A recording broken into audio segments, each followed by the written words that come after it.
So what about polyatomic ions? How do you know you have a polyatomic ion? Polyatomic ions are actually molecules that are covalently bonded to each other. However, there is an overall charge which makes them ions. So here you see the carbonate polyatomic ion, where carbon has a double bond to one oxygen and two single bonds to two other oxygens. This is the Lewis structure, this is the electron dot diagram, but in both cases, you have an ionic charge of 2 negative. So this is considered a unit, and they're considered together, and if you have multiple copies of them, then you need to indicate so using brackets, as you'll see in the next couple slides. You are responsible for knowing the formulae, the charges, and the names of the following polyatomic ions. Ammonia, you just memorize NH4, 1 positive is the charge. Hydroxide, OH, with a -1 charge. Acetate can be written two ways. The inorganic way is C2H3O2 with a charge of -1. But for organic chemistry, which you'll learn in grade 12, CH3COO with a charge of -1 might be a useful way of memorizing it. Either way, you have to be able to recognize both. Now, what about these 8 polyatomic ions? Well, you've got to memorize them, and here's a trick.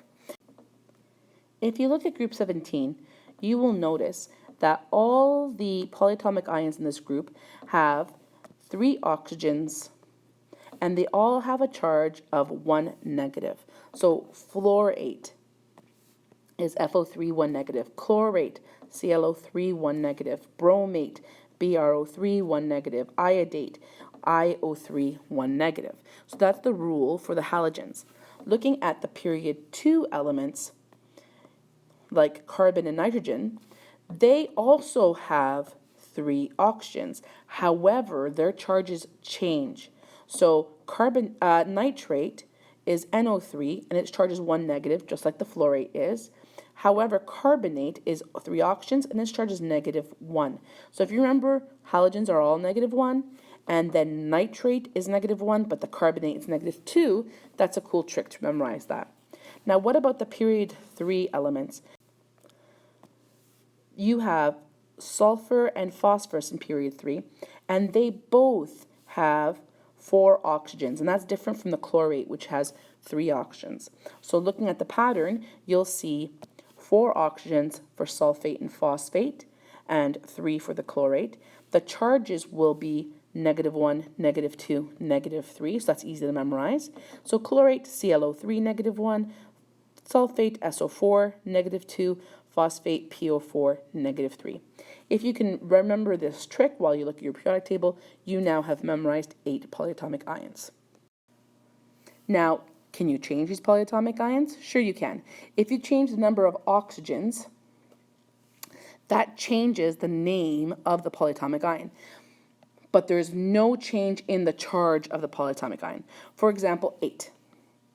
8 you memorize according to the information given to you before, right?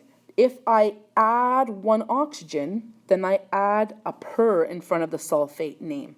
So from 4, I go to 5 oxygens, and the charge stays the same, as you can see, and the name changes from sulfate to persulfate.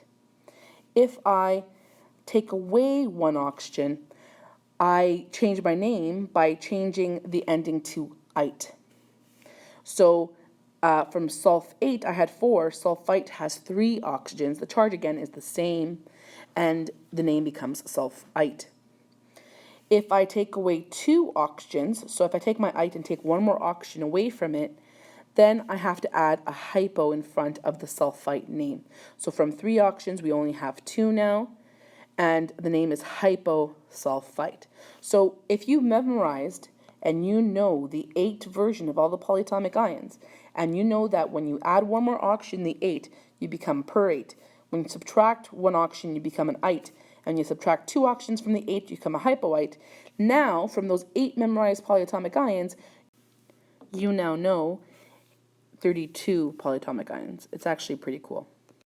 Another way you can change any polyatomic ion, the 8 or the ites or hyperites or perates, is by adding hydrogen.